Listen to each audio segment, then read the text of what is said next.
Welcome everyone to VV education services. आज के इस वीडियो में हम लोग स्ट्रैटेजिक कॉर्पोरेट फाइनेंस के कुछ यूनिट नंबर 4 के कुछ इंपॉर्टेंट टॉपिक्स पढ़ने वाले हैं। स्टार्ट करते हैं हम लोग राइट इशू से।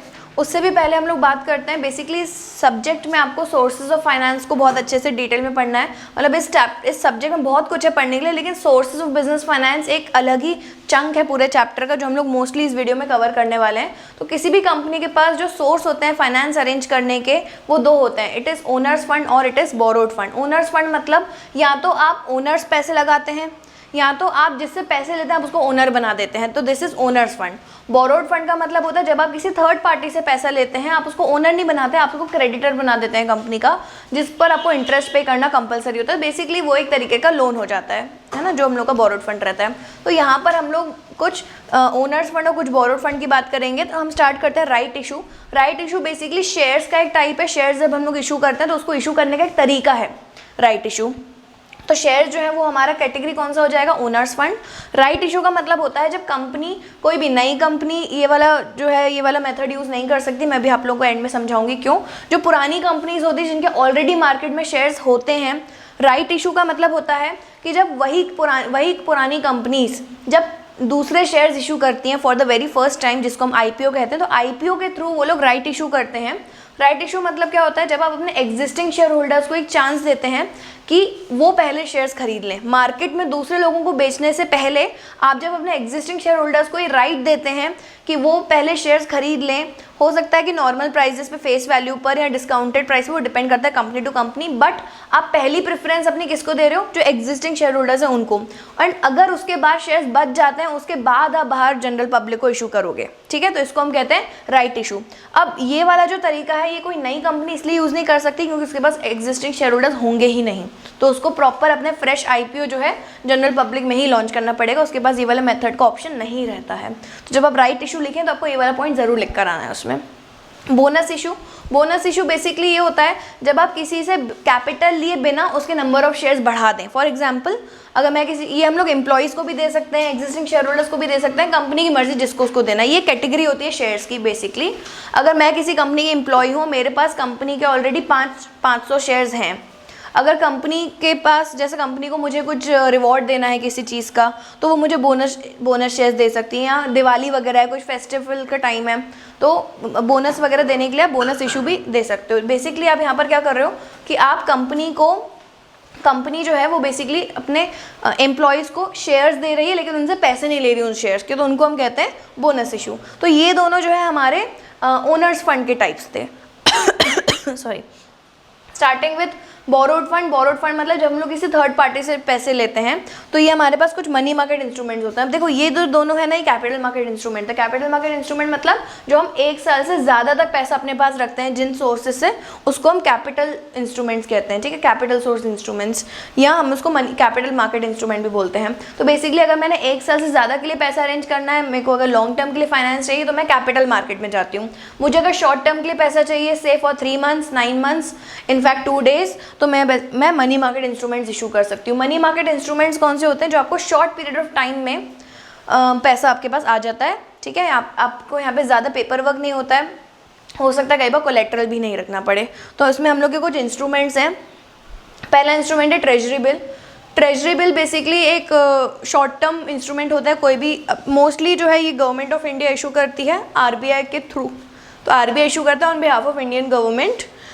ये इसको हम ज़ीरो कूपन बॉन्ड्स भी बोलते हैं। इनके जो अमाउंट्स होते हैं वो 25 के मल्टीपल्स में होते हैं, 25,000, 50,000, 75,000 एंड सो ऑन। तो एक जो ट्रेजरी बिल होता है वो 25,000 का होता है मिनिमम, मतलब it is in the multiples of 25,000 only. तो यहाँ पर बेसिकली क्या होता है, जब गवर्नमेंट को इमरजेंसी में पैसा चाहिए होता है तो वो आरबीआई के थ्रू ये ट्रेजरी बिल्स इशू करवा देता है, ठीक है। तो गवर्नमेंट बेसिकली पब्लिक से लोन लेता है, ठीक है। तो ये वाला जो पूरा सोर्स है ये होता है हमारा मनी मार्केट इंस्ट्रूमेंट, जो गवर्नमेंट को अगर शॉर्ट पीरियड ऑफ टाइम के लिए कोई अमाउंट चाहिए हो तो वो ट्रेजरी बिल के थ्रू इशू कर सकता है using RBI as mediator. Next हमारा है बिल्स। बिल्स मतलब आप लोगों ने पढ़ा होगा commercial bills, bills payable, bill receivable, basically वो भी एक हमारा शॉर्ट टर्म फाइनेंस ही है।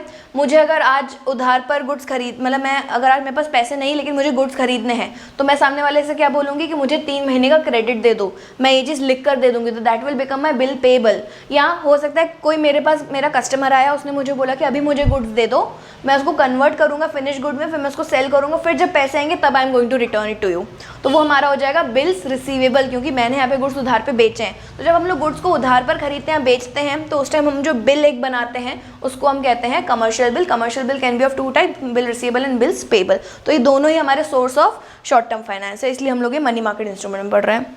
Then inter corporate deposits. Inter corporate deposit जब एक कंपनी दूसरी कंपनी को लोन बोरो कर, मतलब लोन देती है, या एक कंपनी दूसरी कंपनी से जब लोन बोरो करती है, तो दो कंपनीज के बीच में जब लोन का एक्सचेंज होता है उसको हम कहते हैं इंटर कॉर्पोरेट डिपॉजिट्स। इसका रेट ऑफ इंटरेस्ट काफ़ी हाई रहता है और ये जो है मिनिमम 7 डेज़ के लिए इशू होता है, मतलब आपको 7 दिन के लिए पैसे लेने ही पड़ेंगे, उसके बाद आप भले कितना भी अपना टाइम ड्यूरेशन कम या ज़्यादा कर सकते हैं।